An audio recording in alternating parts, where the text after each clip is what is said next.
Good morning class. मैं विवेक अवस्थी। उत्कर्ष अकादमी की online classes में आपका स्वागत है। यूपीएसआई बैच के जो प्रीवियस ईयर के कुछ क्वेश्चन हैं उनको हम लोग आज डिस्कस करेंगे, जिसमें पहला क्वेश्चन केंद्रीय जांच ब्यूरो यानी कि सीबीआई की जांच से संबंधित न्यायिक शक्तियां किस अधिनियम में निहित हैं जो अधिकार और कर्तव्य प्रदान करती हैं। अर्थात वो कौन सा एक्ट है, कौन सा अधिनियम है जिससे सीबीआई को अपनी शक्तियां प्राप्त होती हैं। इस क्वेश्चन को देखें तो भारत प्रतिरक्षा अधिनियम 1915, नागरिक प्रतिरक्षा अधिनियम 1968, गैर कानूनी गतिविधि रोकथाम संशोधन अधिनियम 2011 और दिल्ली विशेष पुलिस स्थापना अधिनियम DSPE 1946। यहाँ पर हमारा आंसर होगा डी, दिल्ली विशेष पुलिस स्थापना अधिनियम 1946। इसके अगर कुछ फैक्ट के बारे में हम लोग जानें तो दिल्ली स्पेशल या दिल्ली विशेष पुलिस स्थापना एक्चुअल में इसकी स्थापना हुई थी 1942, जब वर्ल्ड वार चल रहा था। जो युद्ध का समय था उस समय की बात है। उसमें जो करप्शन या इलीगल ट्रांजैक्शन जो हुए थे उनकी जांच करने के लिए एक दल बनाया गया था, जिस दल का नाम था special police establishment. Special police establishment और 1942 के बाद इस समय इसका हेडक्वार्टर लाहौर में था। जब आज़ादी की बात हुई, जब इसकी पावर ट्रांसफर की गई 1946 में, तो इसको नाम दे दिया गया DSPE, Delhi special police establishment. Clear. और इसका हेडक्वार्टर ट्रांसफर हो गया न्यू दिल्ली। इसका हेडक्वार्टर कहाँ ट्रांसफर हो गया? न्यू दिल्ली ट्रांसफर हो गया, जो कि पहले कहाँ पर था? लाहौर में था। क्लियर। तो स्पेशल पुलिस इस्टेब्लिशमेंट 1946 में आके कन्वर्ट हुआ दिल्ली स्पेशल पुलिस इस्टेब्लिशमेंट। ये काम करने लगा। अब अगर यहाँ पर हम लोग बात करें डायरेक्टर जनरल की, कौन थे, तो सबसे पहले डायरेक्टर जनरल थे कुर्बान अली खान। क्लियर। और लीगल एडवाइजर के रूप में इनके साथ काम कर रहे थे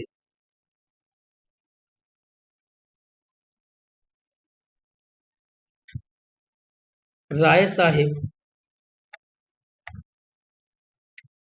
करमचंद जैन, जो शुरू से लीगल एडवाइजर के रूप में इनके साथ काम कर रहे थे।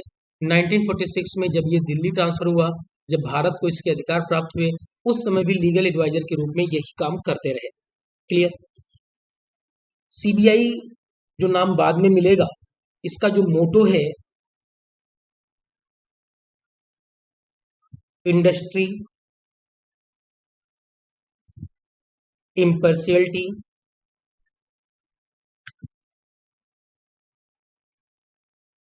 And integrity.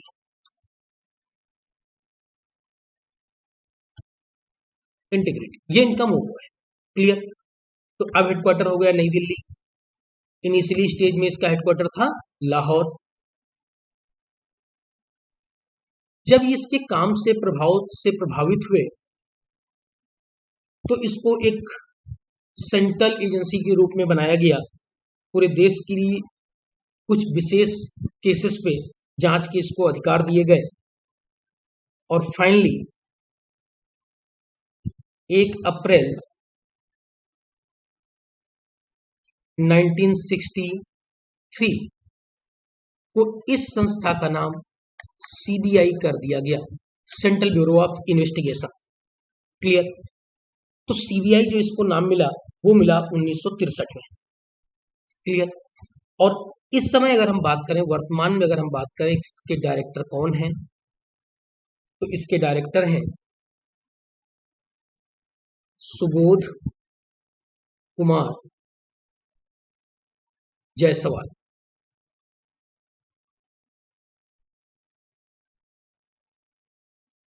Subodh Kumar Jaiswal. Clear. इन्होंने रिप्लेस किया है प्रवीण सिन्हा को। इसलिए हमने इसकी बात की कि सुबोध कुमार जायसवाल 25 मई 2021 को ही बने हैं। तो अगर क्वेश्चन हमारा बैक पे मिलता है, क्योंकि पेपर हमारा डिले हुआ है, अगर क्वेश्चन हमारा बैक में ऑप्शन हमारा नहीं मिलता है, तो हमको याद रखना होगा कि सुबोध कुमार जायसवाल ने रिप्लेस किया है प्रवीण सिन्हा को। क्लियर।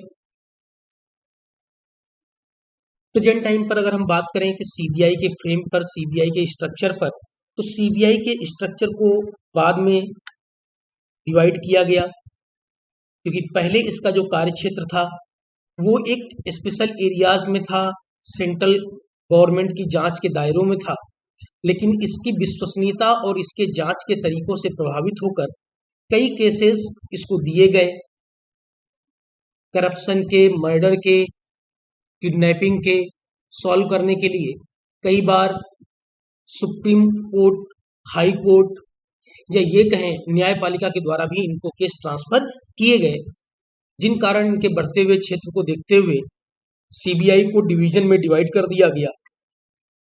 अगर वर्तमान में सीबीआई के स्ट्रक्चर पर बात की जाए, डिवीजन पर बात की जाए, तो इसके 7 डिवीजन हैं। कितने डिवीजन में डिवाइड हुआ सीबीआई?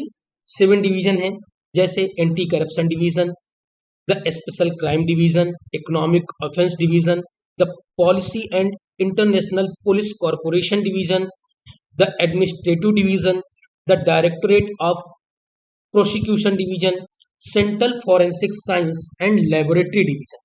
तो टोटल डिवीजन सीबीआई के कितने हुए? वो हो गए आपके 7। क्लियर। तो इतनी चीजें हमको याद रखनी होंगी कि सीबीआई 7 भागों में विभाजित हो गया, 7 भागों के साथ में बन गया। सीबीआई 1963 में इसको नाम मिला, पहले ये दिल्ली स्पेशल पुलिस इस्टेब्लिशमेंट ही रहा। 1946 में इसका हेडक्वार्टर नई दिल्ली बना, पहले इसका हेडक्वार्टर लाहौर में था। अगर सीबीआई 1963 में बात करें, फाउंडिंग डायरेक्टर वो थे डीपी कोहली, और प्रेजेंट टाइम पर तो आपके हो गए Subodh Kumar Jaiswal. Clear. Next question, इस यातायात संकेत का क्या अर्थ है? ये मोटर व्हीकल एक्ट की अनुसूची प्रथम में जो यातायात चिन्ह दिए गए हैं उससे रिलेटेड क्वेश्चन है आपका।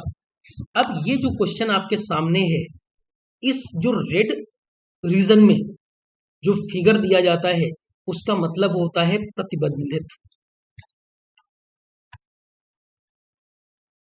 ये इसका मतलब होता है प्रतिबंधित, या फिर इसमें एक को क्रॉस कर दिया जाए तो होगा मोटर प्रतिबंधित and 2 wheeler allowed.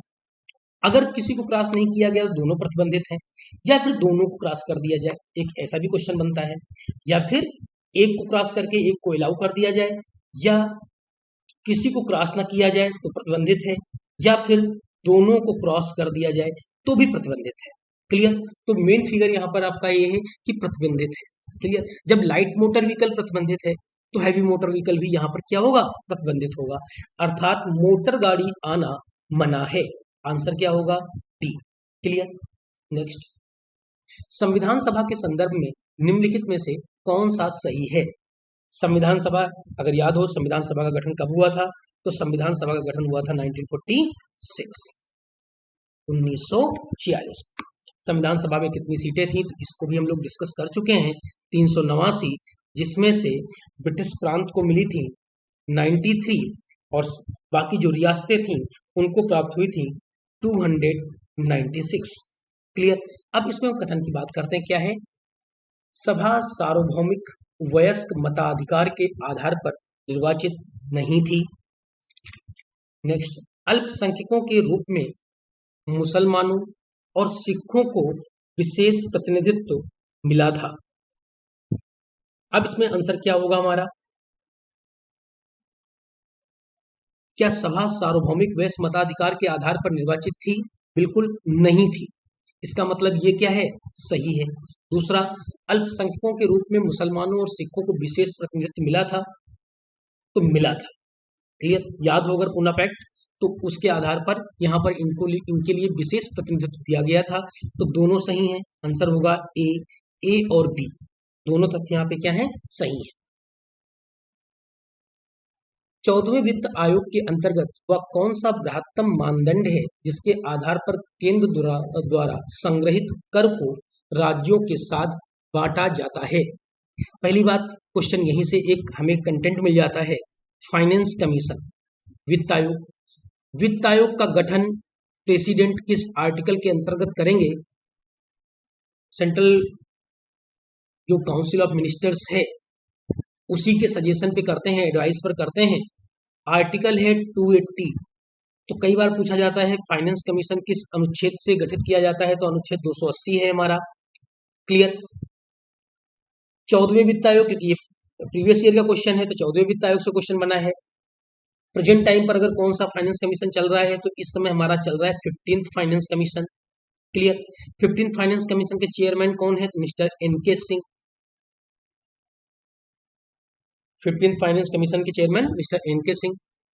14th finance commission के चेयरमैन कौन थे, तो आप लोग जानते भी हैं, mister Y V Reddy, RBI के गवर्नर रह चुके थे। ठीक है, Y V Reddy. 14th finance commission में स्टेट गवर्नमेंट का कंट्रीब्यूशन बहुत, स्टेट गवर्नमेंट को जो रेवेन्यू मिलना था, रेवेन्यू का जो डिस्ट्रीब्यूशन हुआ था वो बहुत बड़े स्तर पर हुआ था। स्टेट गवर्नमेंट और सेंट्रल गवर्नमेंट के बीच 32 और 42 और 58%, 10% का इंक्रीमेंट हुआ था। 32 से सीधे 42 किया गया था। क्लियर, 42% किया गया था। अब इसमें इसने पूछा है, यहां पर कंटेंट ही दूसरा पूछा है, जिसके आधार पर केंद्र द्वारा संग्रहित कर को राज्यों के साथ बांटा गया, वो बृहत्तम मानदंड क्या था? तो बृहत्तम मानदंड की अगर हम लोग यहां पर बात करें तो वो आपका था राजकोषीय क्षमता। ठीक है, ना कि क्षेत्रफल, अनुशासन, जनसंख्या नहीं, राजकोषीय क्षमता के आधार पर बांटा गया था। तो मानदंड हमारा क्या था, राजकोषीय क्षमता। अब क्योंकि सिफारिश 15th फाइनेंस कमीशन की आ गई है, तो इस पर बात करें तो इन्होंने क्या किया है, सेंट्रल गवर्नमेंट और स्टेट गवर्नमेंट के मध्य जो बंटवारा किया है वो है 41% और 59% का। क्लियर, 41% और 59% का। अब अगर यहां पर देखें तो 14th फाइनेंस कमीशन में कितना था, 42, अब कितना बचा, 41। ये 1% कम कर दिया 15th फाइनेंस कमीशन ने। दूसरी चीज, 14th फाइनेंस कमीशन ने जो सेंसस का प्रयोग किया था वो किया था 1971 का, जबकि 15th फाइनेंस कमीशन ने जो सेंसस का प्रयोग किया वो किया 2011 का। क्लियर। फिर भी स्टेट गवर्नमेंट का रेवेन्यू कम कर दिया परसेंटेज में। वो उसके पीछे कारण अगर पूछा जाए कि 1% का डिडक्शन क्यों किया गया, वो 1% का डिडक्शन किया गया जम्मू एंड कश्मीर के कारण, जिसको एक केंद्र शासित प्रदेश के रूप में बना दिया गया है, इसलिए वो 1% का कंट्रीब्यूशन कम कर दिया गया और सेंट्रल गवर्नमेंट को बढ़ा दिया गया, क्योंकि अब वो जम्मू कश्मीर स्टेट गवर्नमेंट से हट करके केंद्र शासित प्रदेश के रूप में शामिल हो गया है। क्लियर। एक क्वेश्चन और यहां पर बन जाता है, वो ये बन जाता है टर्म से कि 15th फाइनेंस कमीशन का टर्म क्या है। तो एक तो क्वेश्चन बनेगा 15th फाइनेंस कमीशन, क्योंकि 14th पे क्वेश्चन नहीं होगा, क्वेश्चन 15th पे होगा। 15th फाइनेंस कमीशन के chairman mister N K Singh. 15th finance commission का स्टेट गवर्नमेंट को जो डिस्ट्रीब्यूशन है वो कितना है, तो 41%। और 15th फाइनेंस कमीशन का टर्म तो 2020-21 से 2025-26। क्लियर, 2020 से 25 पूछेगा या फिर 2021 से 26 पूछेगा, फाइनेंशियल ईयर के फ्रेम में 5 साल का टर्म होता है। क्लियर। नेक्स्ट वन, विश्व वन्य जीवन निधि का मुख्यालय कहां पर है? विश्व वन्य जीवन निधि का मुख्यालय कहां पर है? आंसर बर्न, म्यूनिक, पेरिस और ग्लैंड। आंसर क्या होगा हमारा? WWF का हेडक्वार्टर ग्लैंड में है, स्विट्जरलैंड। अब इसका नाम बदल दिया गया है, नाम कर दिया गया है world wide fund for nature. फिर अब इसका नाम बदल दिया गया है world wide fund for nature. Clear. 1961 में इसकी स्थापना हुई थी। यह पर्यावरण के संरक्षण, अनुसंधान एवं रखरखाव संबंधी मामलों पर कार्य करता है। क्लियर। नेक्स्ट पॉइंट, एक वित्तीय वर्ष के लिए भारत सरकार की अनुमानित प्राप्तियों एवं व्यय का वार्षिक वित्तीय विवरण क्या कहलाता है? देखो, भारत सरकार का अगर वित्तीय वर्ष की बात करें तो भारत सरकार का वित्तीय वर्ष क्या है? 1 अप्रैल से 31 मार्च। यहां पर एक चीज याद रखना, एक क्वेश्चन जो पूछ जाता है वो ये है, आरबीआई का फाइनेंशियल ईयर क्या है? तो आंसर होता है 1 जुलाई से 30 जून। क्लियर। 1 जुलाई से 30 जून, ये आरबीआई का फाइनेंशियल ईयर। अगर भारत के फाइनेंशियल ईयर की बात करती, गवर्नमेंट के फाइनेंशियल ईयर की बात करते हैं तो 1 अप्रैल से 31 मार्च है। क्लियर। इन्होंने कहा वार्षिक आय और व्यय के विवरण किस चीज में होता है, किसमें रखा जाता है? तो देखो, गवर्नमेंट सदन के पटल पर अपने वार्षिक आय और व्यय का विवरण प्रस्तुत करता है, जिसे कहा जाता है बजट। बजट के लिए आर्टिकल पर क्वेश्चन बनता है। बजट का आर्टिकल है 112, अनुच्छेद 112। संविधान में बजट शब्द का उल्लेख नहीं है, वहां पर शब्द आता है AFS, annual financial statement. Clear. वार्षिक वित्तीय विवरण, एएफएस, एनुअल फाइनेंशियल स्टेटमेंट। इसी में ग्रांट्स की बात होती है। इसके लिए बिल आता है, finance bill, money bill, appropriation bill.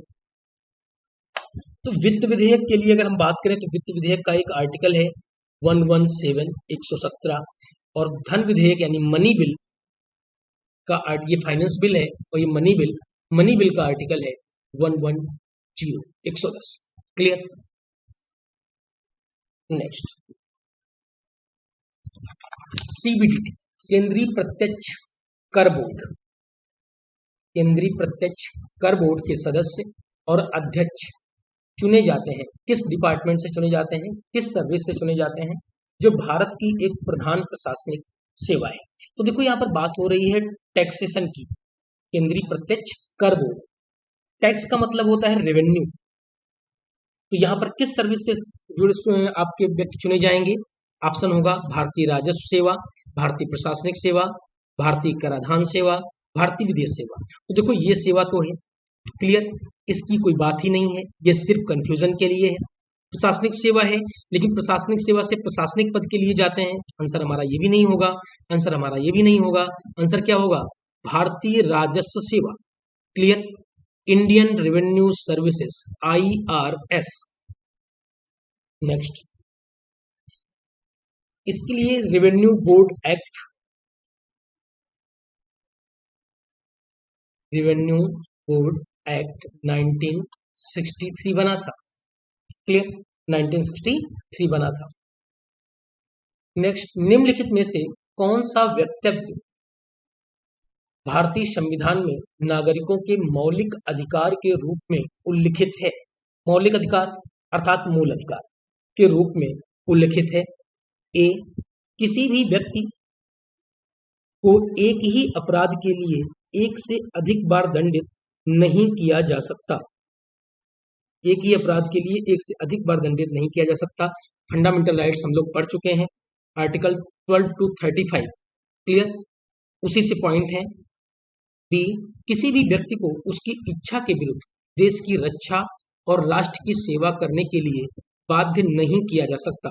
इसमें कौन कौन से कथन आपके सही हैं? केवल बी, ए और बी दोनों, ए और बी दोनों नहीं, या केवल ए? आंसर क्या होगा जो सही हो? केवल ए, बी। क्लियर। कि भारतीय संविधान में ये क्लियर है, आर्टिकल 20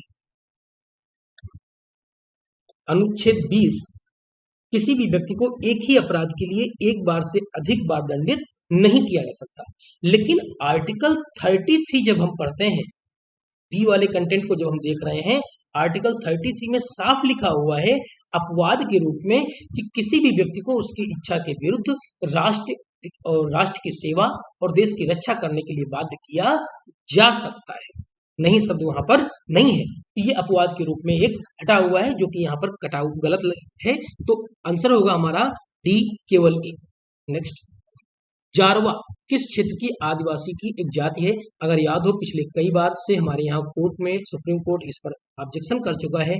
जारवा जनजाति के संरक्षण के लिए वहां उस क्षेत्र में लोगों के टूरिस्ट पर भी रोक लगाई जा चुकी है, वहां पर वो प्रवेश नहीं करेंगे। इन्होंने पूछा है क्षेत्र की बात, हिमालय, लक्षद्वीप, श्रीलंका या अंडमान द्वीप। क्लियर? तो जारवा का संबंध आपके अंडमान द्वीप से है, आंसर होगा डी। नेक्स्ट, निम्नलिखित में से कौन सा संविधान द्वारा स्थापित एक प्राधिकरण है जो भारत की सभी राज्य सरकारों की प्राप्तियों और व्यय की लेखा परीक्षा करता है? लेखा परीक्षा मतलब ऑडिट। क्लियर? लेखा परीक्षा मतलब ऑडिट, यानी कंसोलिडेटेड फंड जो होता है, उस फंड की ऑडिट कौन करता है? ऑप्शन लोक लेखा समिति, ऑप्शन बी केंद्रीय सतर्कता आयोग, ऑप्शन सी भारतीय लेखा परीक्षा एवं लेखा सेवा, ऑप्शन डी भारत के नियंत्रक एवं महालेखा परीक्षक यानी सीएजी, कैग। क्लियर? आंसर क्या होगा? देखो, जो कंसोलिडेटेड फंड होता है, कंसोलिडेटेड फंड यानी कि संचित निधि, जिसमें पब्लिक का पैसा होता है, सार्वजनिक धन होता है, और भारत में जो सार्वजनिक धन होता है, भारत में जो सार्वजनिक धन होता है उसका संरक्षक कहा जाता है कैग।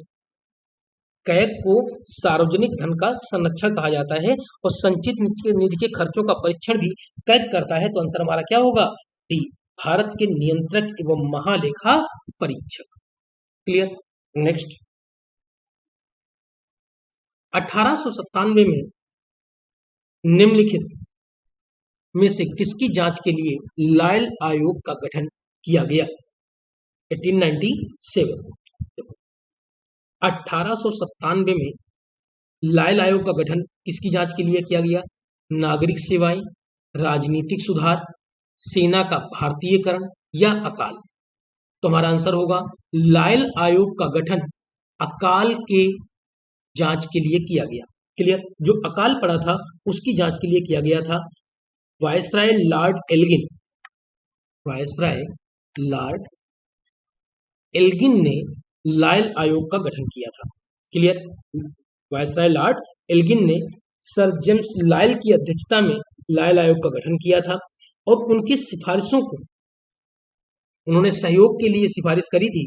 कृषि बैंक, खेती के विकास, सिंचाई सुविधाओं के विस्तार के लिए, गैर सरकारी संस्थाओं के सहयोग के लिए, वो सारी की सारी सिफारिशें एक्सेप्ट कर ली गई थी, मान ली गई थी।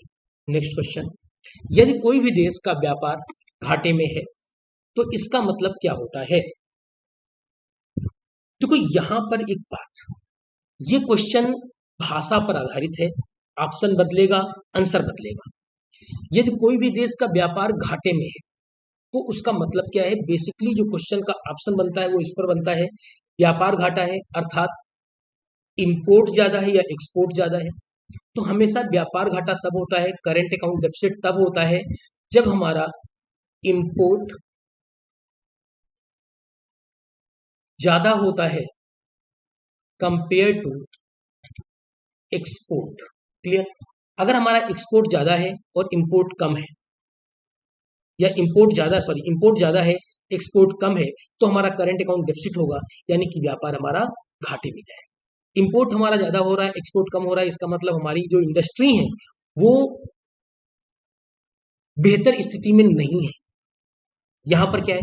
देश के घरेलू उद्योग में कर्मचारियों के बीच एकता की कमी, इसकी कोई बात नहीं है। देश के घरेलू उद्योग प्रौद्योगिकी प्रगति में अच्छे हैं, अगर वो अच्छे हैं तो भी बेहतर होना चाहिए था, ये भी नहीं है। देश के घरेलू उद्योग अंतर्राष्ट्रीय प्रतिस्पर्धा में पीछे हैं। अब यहाँ पर बात इन्होंने कर दी कंपटीशन की, यहाँ पर इन्होंने बात कर दी कंपटीशन की, जबकि कंपटीशन की बात हो रही कि नहीं हो रही। चलो डी ऑप्शन देख लेते हैं, अभी इसको हम लोग टिक नहीं करेंगे। देश के घरेलू प्रतिस्पर्धा लाभ में, प्रतिस्पर्धी लाभ में अच्छे हैं। देखो जब हमारी बात अंतरराष्ट्रीय स्तर की हो रही है तो हम घरेलू बात क्यों कर रहे हैं, अर्थात ये नहीं है। अब देखो देश के घरेलू उद्योग अंतरराष्ट्रीय प्रतिस्पर्धा में पीछे हैं। अगर अंतरराष्ट्रीय प्रतिस्पर्धा में अच्छे होते तो लोग हमारे प्रोडक्ट को परचेज करते, अर्थात हमारा एक्सपोर्ट बढ़ जाता। लेकिन हम अंतरराष्ट्रीय प्रतिस्पर्धा में पीछे रह जाते हैं, इसलिए हमारा इंपोर्ट बढ़ जाता है और एक्सपोर्ट हमारा कम हो जाता है। तो हमारा आंसर यहाँ पे क्या होगा, सी। क्लियर। नेक्स्ट क्वेश्चन, उस हैकर के लिए किस शब्द का इस्तेमाल किया जाता है जो नुकसान पहुंचाने अथवा सूचना चुराने का इरादा रखता है। चलो ऑप्शन ए डंपस्टर। देखो डंपस्टर वो व्यक्ति होता है जो हमारी सूचनाओं को इकट्ठा करता है, कलेक्ट करता है अपने लाभ के लिए, लेकिन उसका प्रयोग कब करेगा ये उस पर निर्भर करता है। सूचना चुराना उसका इरादा नहीं होता, अपने लाभ के लिए सूचनाओं को अपने पास डंप करने का इरादा रखता है। जाम भी कोई मतलब नहीं है, पोस्टबॉट कोई मतलब नहीं है। ब्लैक हैट, ब्लैक हैट का मतलब होता है ऐसा हैकर जो हमें सूचनाएं को चुराता है जिससे कि वो हमारा नुकसान कर सके। बिल्कुल, तो यहां पर आंसर हमारा क्या होगा, ब्लैक हैट। क्लियर।